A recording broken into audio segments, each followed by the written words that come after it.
Concept था उसमें मैंने बताया था आपको कि जब भी कोई कंडक्टर है उसमें जब करंट फ्लो करती है तो क्या होता है कि जब तक एक्सटर्नल फोर्स नहीं लगाते हैं, यानी एक्सटर्नल फोर्स नहीं देते हैं, बैटरी नहीं देते हैं, उस टाइम तक क्या होता है कि जो इलेक्ट्रॉन्स हैं वो रैंडम मोशन करते हैं और कोई भी किधर भी मोशन करता है। ठीक है, जब एक पर्टिकुलर सोर्स लगा देते हैं तो सारे के सारे इलेक्ट्रॉन एक डायरेक्शन में मोशन करने स्टार्ट कर देते हैं। ठीक है, और जो जिस एवरेज वेलोसिटी से वो पर्टिकुलर डायरेक्शन में मोशन करते हैं उस एवरेज वेलोसिटी को हम लोग बोलते हैं, क्या बोलते हैं? उस एवरेज वेलोसिटी को क्या बोलते हैं बेटा, बोलो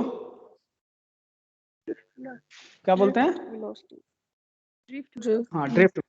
ठीक है, तो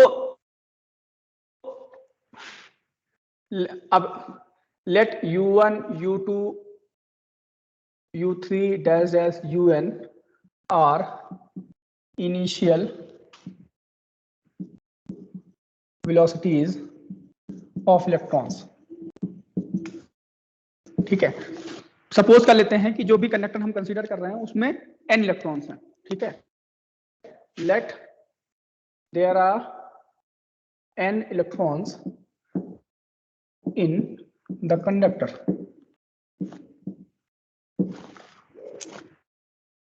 ठीक है, अब आगे देखते हैं क्या होगा।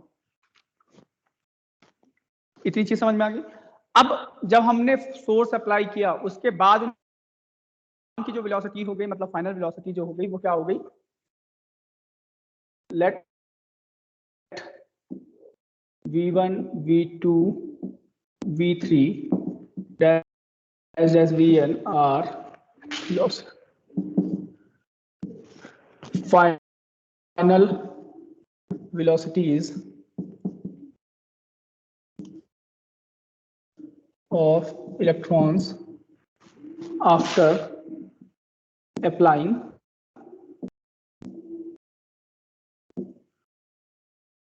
external source, कैपिटल ई मान, external source electric field E जो है वो अप्लाई किया। ठीक है, अब आपको पता है कि क्या होगा, then v1 vector is equal क्या होगा, u1 वेक्टर प्लस at1। देखो सब पे एक जैसा फोर्स लगेगा। ठीक है, सब पे एक जैसा पुल होगा तो सब पे सारे इलेक्ट्रॉन्स का जो एक्सेलरेशन होगा वो सेम होगा। ठीक है, तो v1 इज इक्वल टू क्या हो जाएगा, u1 at1। ठीक है, t1 t2 क्यों लिखेंगे, टाइम क्यों चेंज हो रहा है? ये क्वेश्चन बहुत अच्छा है। देखो होगा क्या कि एक्चुअली में जब यहाँ बहुत सारे इलेक्ट्रॉन्स हैं,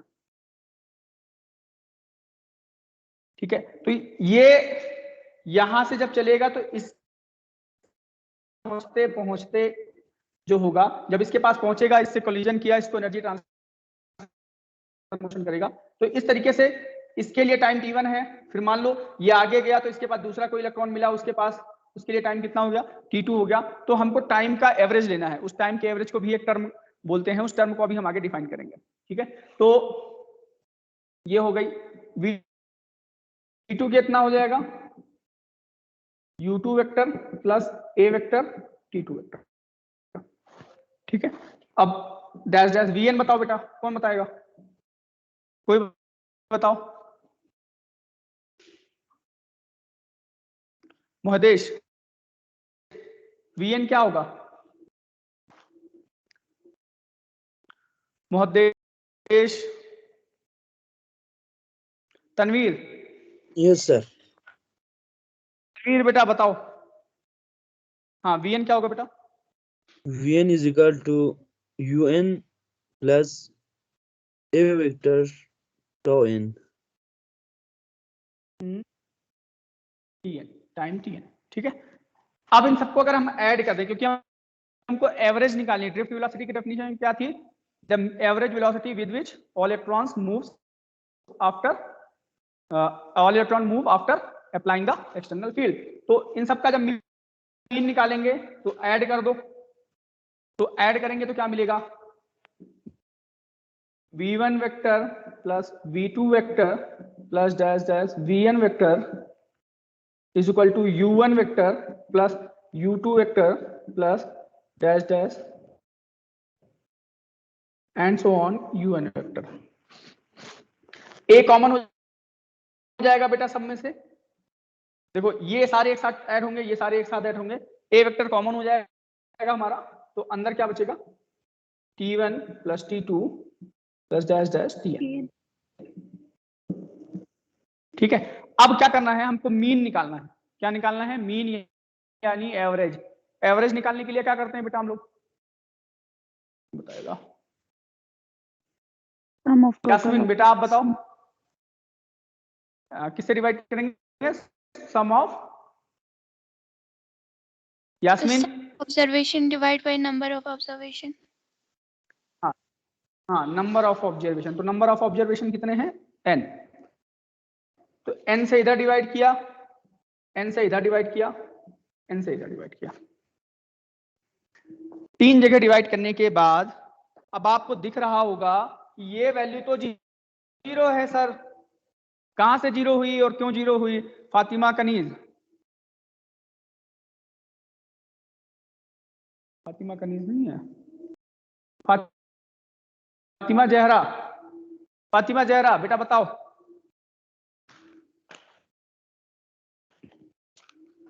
फातिमा जहरा, ये वैल्यू 0 क्यों हुई? क्योंकि एक दूसरे को कैंसिल कर रहे हैं सर। हाँ, तो एक दूसरे को कैंसिल कर रहे हैं, लेकिन इसका रीजन क्या बताओगे? क्योंकि जब Resultant कोई is तो अप्लाई कर रहे हैं तो उस समय due to thermal education all the electrons are in random motion. तो हेंस जो टोटल वेलोसिटी, मतलब जो एवरेज वेलोसिटी है इलेक्ट्रॉन की बिफोर अप्लाइंग अ फोर्स, यानी before applying a source, will be equal to the 0। Reason ये बताना है। कैंसिल आउट कर रहे हैं, ये तो तब समझ में आएगा ना कि वो रैंडम मोशन हो रहा है। अगर आपने रैंडम मोशन बता दिया तब आपका आंसर सही होगा। ठीक है, तो ये छोटे छोटे आंसर आपको पता होने चाहिए। ठीक है, अब देखो ये तो ये हो गया। ये जो टर्म मिला हमें average velocity after applying external field, इसको हम लोग बोलते हैं ड्रिफ्ट वेलोसिटी। क्या बोलते हैं? Drift velocity, VD. क्या बोलते हैं? Drift velocity, VD. ठीक है, फिर उसके बाद ए तो ए रहा, ठीक है, ये आ गया टाउ। इस जो T1 T2 T3 बहुत सारे टाइम हैं, ठीक है, इनका जो मीन आया है इसको बोलते हैं रिलैक्सेशन टाइम। इसको टाउ से लिखते हैं, टाउ।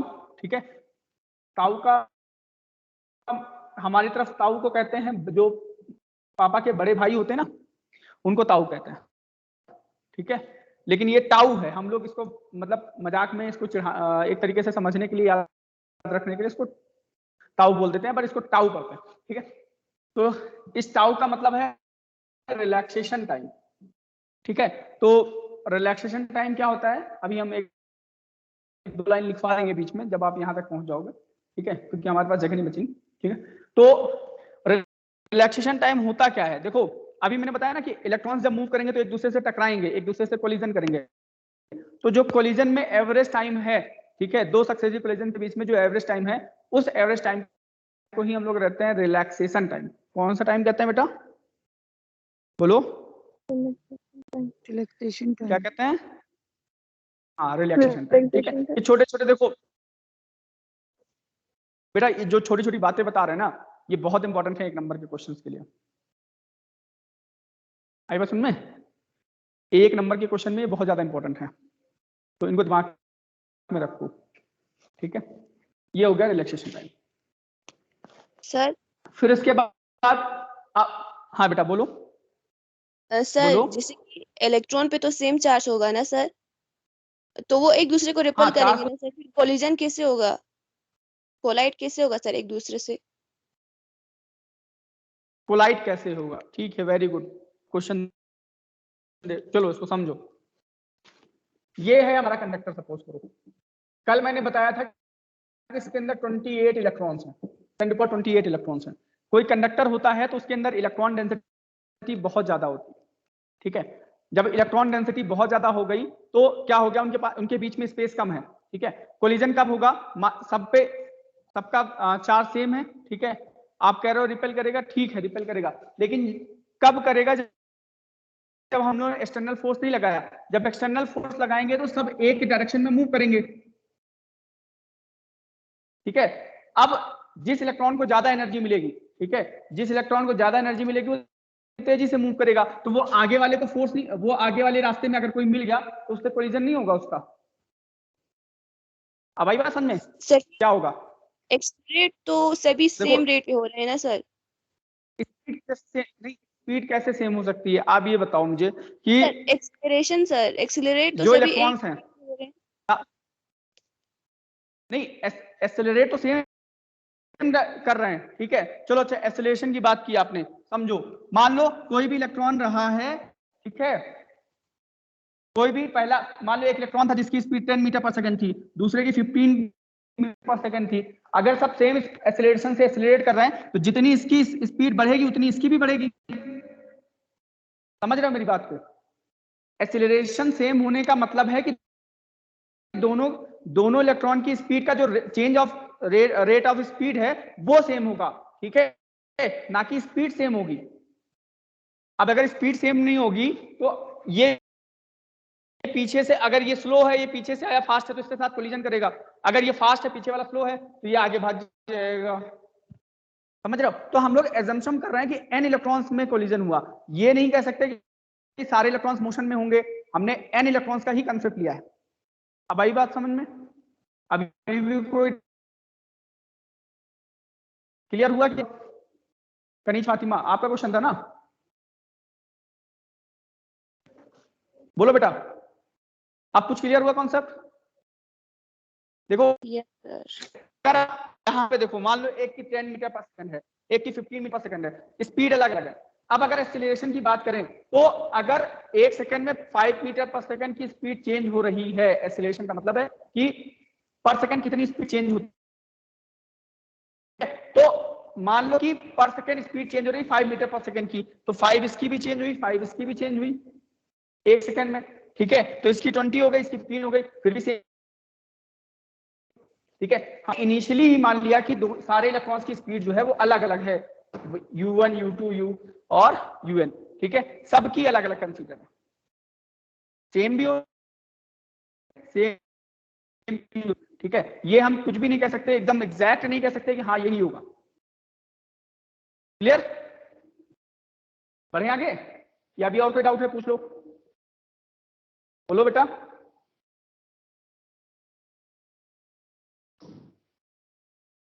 अरे यस नो तो बता दो बेटा।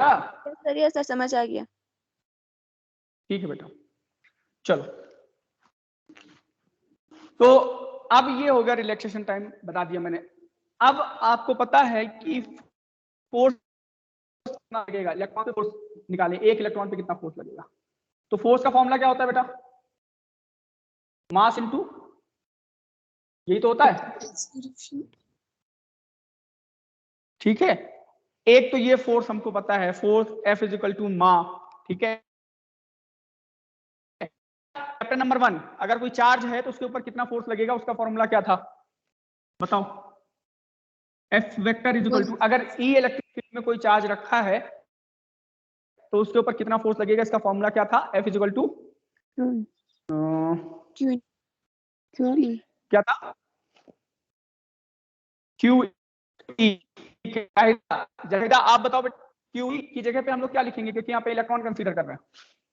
बोलो, Q की जगह पे क्या लिखेंगे? Sir NE। जाहिदा N, केवल E लिखेंगे, एक इलेक्ट्रॉन्स के लिए निकालेंगे, ठीक है। और E माइनस का होगा क्योंकि चार्ज इलेक्ट्रॉन पे क्या होता है? माइनस, हम लोग वेक्टर में लिख रहे हैं।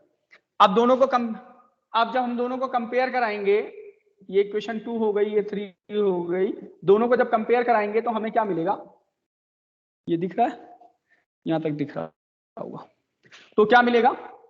M A vector is equal to E E vector. तो ए वेक्टर की वैल्यू हमें क्या मिली? माइनस का ई ई वेक्टर अपॉन एम। ठीक है। इस ए वेक्टर की वैल्यू जब यहां पे पुट करेंगे तो ड्रिफ्ट वेलोसिटी का एक फॉर्मूला हमें मिल गया, ई अपॉन एम। ये वेक्टर फॉर्म में है। ये किस फॉर्म में लिखा है हमने? वेक्टर फॉर्म में लिखा है। ठीक है। अब क्या हुआ? ठीक है, इसको वेक्टर फॉर्म में लिखा है। अभी हमें जरूरत पड़ेगी, हम इसको चेंज कर लेंगे जब हमें वेक्टर फॉर्म में की जरूरत नहीं होगी। ठीक है, तो ये था ड्रिफ्ट वेलोसिटी का कॉन्सेप्ट। अब इसको फटाफट यहां तक पहुंचाओ, ठीक है, रिलैक्सेशन टाइम तक, फिर हम इसकी डेफिनेशन लिख पाते हैं फटाफट। उसी के आगे करना है जो कल करवा रहे थे। हाँ बोलो बेटा। Sir Q is equal to E कैसे हो गया? बेटा Q मतलब चार्ज, और इलेक्ट्रॉन पे चार्ज कितना होता है? Minus E, E। ठीक है, और माइनस का है इसलिए माइनस माइनस ही लिखा। इलेक्ट्रॉन पे चार्ज नेगेटिव होता है ना, इसलिए लिखा बेटा माइनस। ठीक है, और किसी को कुछ पूछना है बेटा?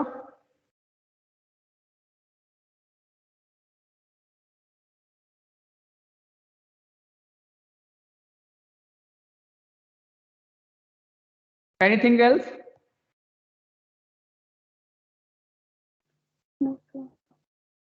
Sir VD is equal to minus E tau upon M नहीं आएगा सर? ओ हाँ सॉरी, ई टाउ रह गया। ठीक है, टाउ लिख लो बेटा, ई टाउ है ना, टाउ रह गया। हमने ए की वैल्यू पुट करी है ना।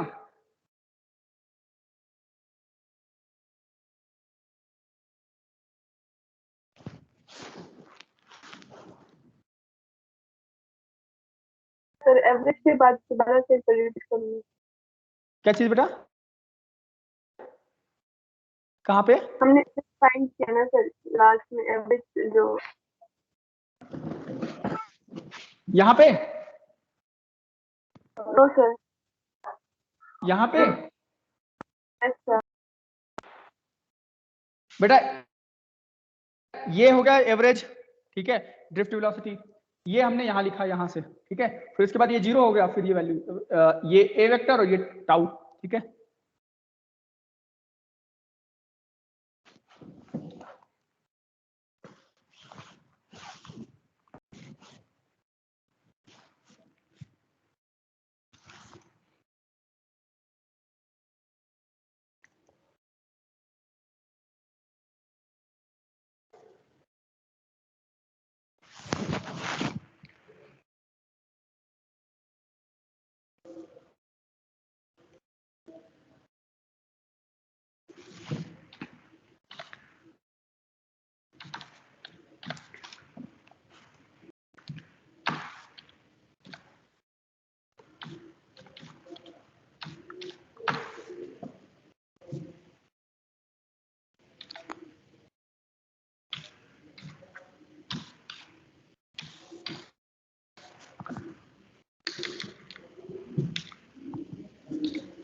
रिलैक्सेशन टाइम की डेफिनेशन बोले।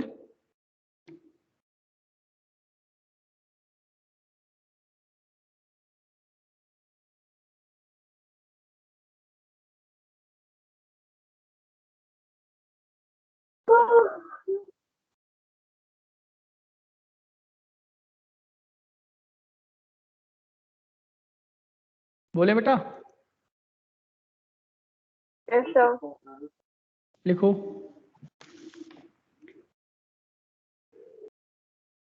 द एवरेज वेलोसिटी, नहीं ये नहीं तो क्या बताना। हाँ लिखो, the average time, the average time या मीन टाइम भी लिख सकते हो। द एवरेज टाइम और mean time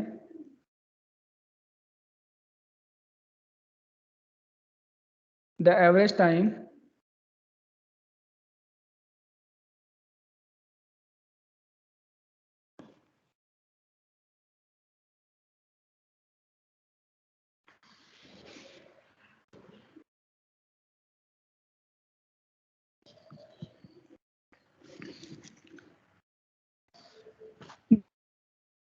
the average time between two successive collisions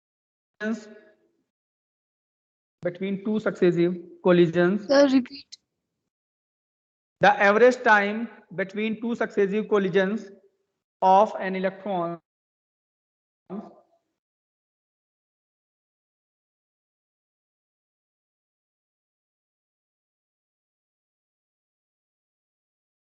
the average time between two successive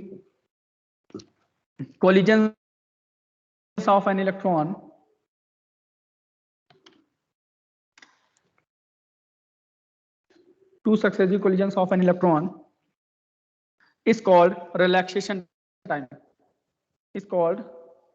time.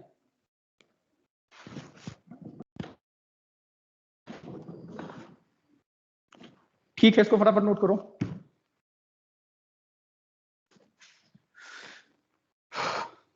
फटाफट करो, अभी एक डेरिवेशन और है, फिर उसके बाद एक छोटा सा रिलेशन है ओम्स लॉ, वो करेंगे।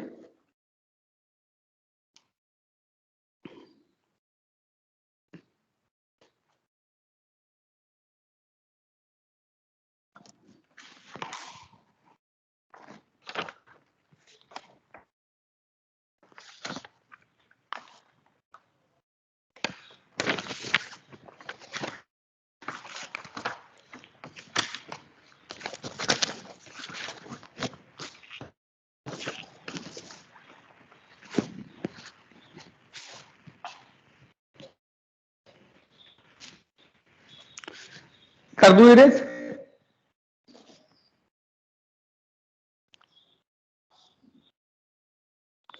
इरेज कर दूं?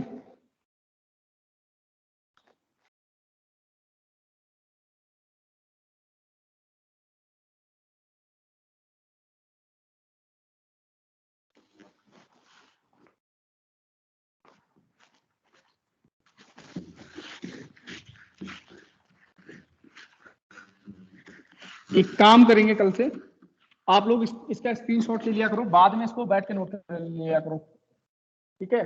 क्योंकि फिर टाइम लगता है ना थोड़ा सा ज्यादा।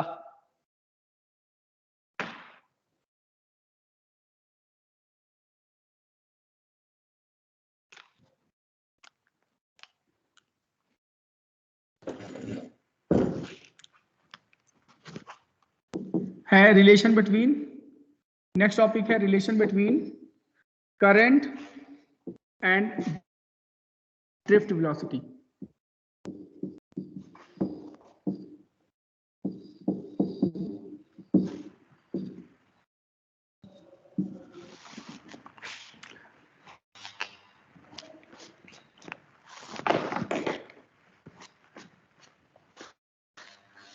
ठीक है, तो करंट और ड्रिफ्ट वेलोसिटी में क्या रिलेशन होता है? ठीक है, सपोज करते हैं यहाँ पे n जो है वो हम कंसीडर करेंगे number of electron per unit volume. ठीक है, सपोज करते हैं कि कोई कंडक्टर है जिसका क्रॉस सेक्शन एरिया A है और उसको 20 वोल्ट की बैटरी से हमने कनेक्ट कर दिया। ठीक है, जब हम इसको बैटरी से कनेक्ट करेंगे तो क्या होगा कि इलेक्ट्रॉन्स जो हैं, ये पॉजिटिव है ये नेगेटिव है, तो इलेक्ट्रॉन्स जो होंगे वो क्या होंगे, इस तरफ मूव करेंगे। ठीक है, अब लेंथ ऑफ कंडक्टर है वो L है, क्रॉस सेक्शन एरिया A है, इलेक्ट्रॉन्स जो है वो पॉजिटिव टर्मिनल की तरफ मूव कर रहे हैं। सपोज करो इसकी जो लेंथ है, मतलब इसका जो वो कंडक्टर है वो PQ है। तो let us consider a conductor PQ of cross section area A and length L। ठीक है, the number इलेक्ट्रॉन डेंसिटी, क्या कह सकते हो, number density of electrons is n। Number density का मतलब हुआ number of electron per unit volume, तो n क्या है, नंबर ऑफ इलेक्ट्रॉन पर, good morning, number of electron per unit volume. इसको हम लोग बेटा नंबर डेंसिटी बोलेंगे। ठीक है, तो number of electron per unit volume जो है वो n है। तो अब ये बताओ number of electron per unit volume अगर n है तो इसका वॉल्यूम कितना होगा? ये जो हमने सिलिंड्रिकल एक कंडक्टर माना है इसका वॉल्यूम कितना होगा बेटा बताओ? पाई आर स्क्वायर कैसे हो जाएगा? A into L sir. तो मैंने पाई कहीं पे आर माना है? A into A L। into L। हाँ वेरी गुड। जब हम पहले ये देखा करो बेटा कि कंसीडर क्या किया हमने area of cross section consider किया और लेंथ कंसीडर किया और सिलेंडर है तो area of cross section into length होगा। ठीक है, इस तरीके से अपनी थिंकिंग को डेवलप करना है। ठीक है, तो अब आगे तो total number of electron in conductor,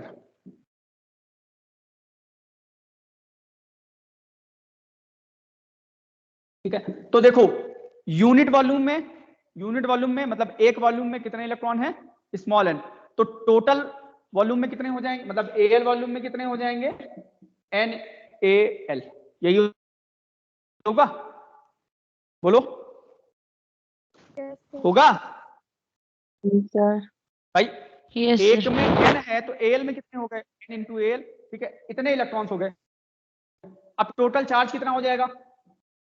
total charge या total number of electron, total charge flowing निकाल लो अगर, ठीक है, तो कितना हो जाएगा NaL। एक इलेक्ट्रॉन पे चार्ज कितना, देखो टोटल नंबर ऑफ इलेक्ट्रॉन ये हो गए, एक इलेक्ट्रॉन पे चार्ज कितना होता है स्मॉल, बोलो एक इलेक्ट्रॉन पे चार्ज कितना होता है 1.6 स्मॉल ई? into हाँ वो तो होता है, वेरी गुड, लेकिन सिंबल हमें देखना है बेटा, ठीक है। तो NaL into E ये हो गया हमारा टोटल चार्ज फ्लोइंग। अब इलेक्ट्रिक करंट की डेफिनेशन क्या होती है? इलेक्ट्रिक करंट थ्रू कंडक्टर, तो इसकी डेफिनेशन क्या होती है बताओ? I equals to Q by Rate of Q by T। Q की वैल्यू हमने निकाल ली बेटा, ये Q है, ये ब्रैकेट में लिख देता हूँ कंफ्यूजन नहीं होगी। Q की वैल्यू यहाँ पे रख दो, तो I इक्वल टू क्या मिलेगा बेटा NaL E अपॉन T। ये हो गई इक्वेशन, ये 1, ये 2, ये 3 और दिस इज 4, ये हो गया। अब एवरेज वेलोसिटी क्या होती है जिससे इलेक्ट्रॉन मूव करते हैं, क्या होती है बताओ? उसको क्या कहते हैं? ड्रिफ्ट वेलोसिटी, ठीक है। इफ हाँ Vd is average velocity of electrons, then time is equal to क्या होगा? Time is equal to distance upon speed, यानी वेलोसिटी, डिस्टेंस कितनी है, लेंथ कितना है L, यही डिस्टेंस को कवर करेंगे यहां से यहां तक, तो कितना हो गया L अपॉन स्पीड हो गई Vd, ठीक है। ये हो गई इक्वेशन 5। 4 और 5 को इक्वल करा दो, आंसर आपके पास दौड़ के आ जाएगा, ठीक है। I is equal to NaLe upon L upon Vd, L से L कट गया, I इज इक्वल टू क्या मिला NaEVd, ये मोस्ट इंपॉर्टेंट फॉर्मूला है सर। ठीक है। तो इस तरीके से, हाँ बेटा बोलो। 4 और 5 इक्वल कैसे हो गया बोलो, सर? पूछो बेटा। इक्वेशन 4 और क्या 5, इक्वल हो गया? 4 और 5 इक्वल थोड़ी, सॉरी इक्वल बोल दिया होगा मैंने, इक्वल नहीं करना है, टी की वैल्यू उठा के यहाँ पे रखनी है, ठीक है। मैंने रखा तो टी की वैल्यू है, इक्वल नहीं किया है, लेकिन मुंह से निकल गया इक्वल करना, ठीक है। अब ये वैल्यू उठा के यहाँ पे रख दो, 5 और 6 से L से L कर जाएगा, ठीक है। तो फट से एक स्क्रीनशॉट ले लो, क्योंकि इसके आगे का भी एक पार्ट है, उसको भी अभी खत्म करेंगे।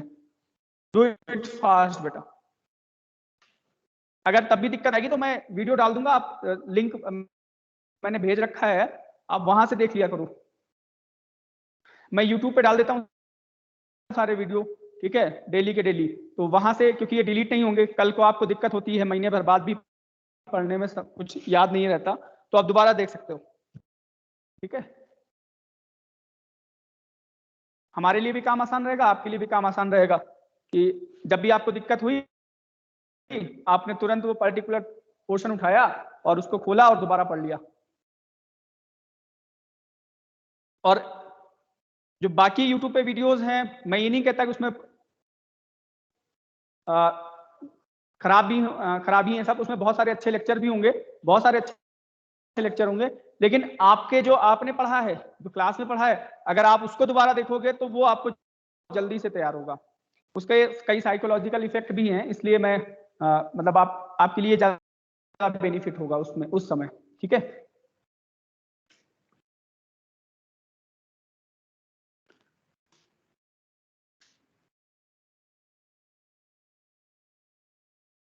बाकी सबका तरीका अलग अलग होता है।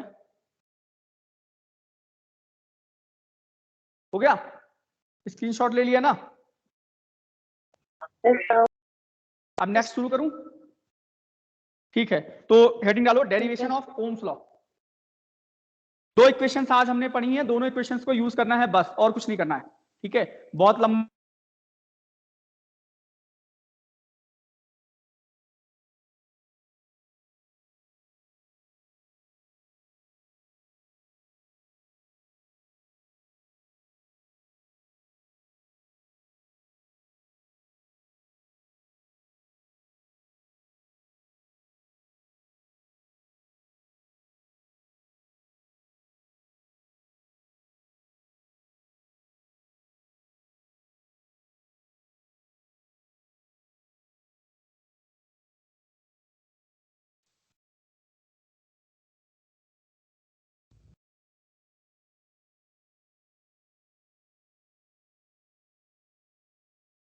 हेलो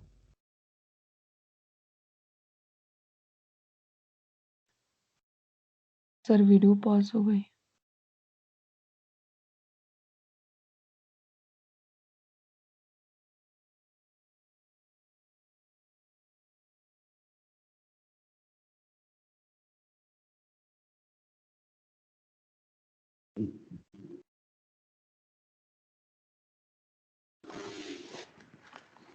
बीच में नेटवर्क थोड़ा सा डिस्टर्ब कर दिया, कोई बात नहीं। चलो, Ohm's law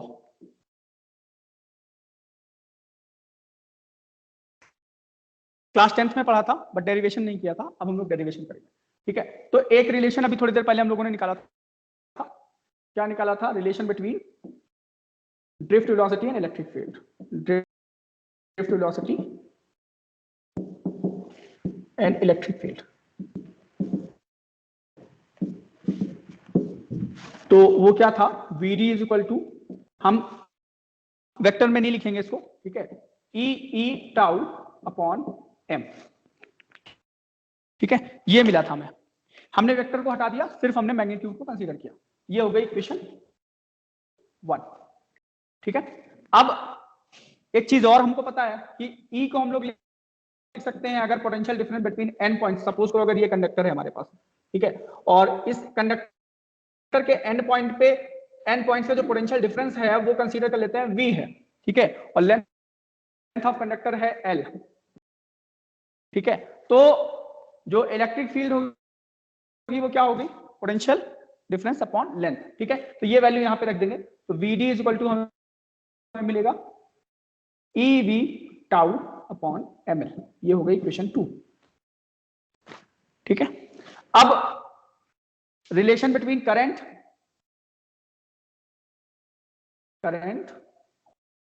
and drift velocity.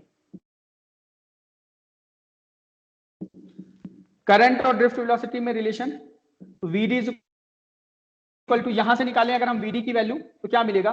देखो जरा, हमने इसीलिए इसको रोक रखा था। VD is equal to I upon NAE। मिलेगा? मिलेगा कि नहीं? बोलो। Yes sir. Yes sir. ठीक है, अब देखो, लेफ्ट हैंड साइड इक्वल है तो राइट हैंड साइड भी इक्वल होंगे, दोनों को इक्वेट करा दो तो हमारा रिलेशन हमें मिल जाएगा। तो इक्वेट कराते हैं, चलो फटाफट। तो ये मिला हमें I upon NAE is equal to EV tau upon ML। ये इधर चला जाएगा तो हमें क्या देगा? I is equal to NaE square NaE square V, tau को पहले लिख लो, V को अलग कर लो, अपॉन ml। ठीक है, देखो क्या मिला, NaE स्क्वायर टाउ पहले लिख लिया, V बाद में। ठीक है, क्यों लिखा, क्योंकि ये for given temperature and given conductor ये सारी वैल्यूज कांस्टेंट होंगी, तो I is proportional to V, यही ओम्स लॉ है, दिस इज ओम्स लॉ। अब इसको V is proportional to I भी लिख सकते थे, इसको फिर हम इधर लेके आते तो दोनों चीजें लिख सकते हैं। ठीक है, तो इस पे क्या लिखेंगे, for given conductor and temperature these quantities are constant, these quantities are constant। ठीक है, तो ये है ओम्स लॉ, इसका स्क्रीनशॉट ले लो आप।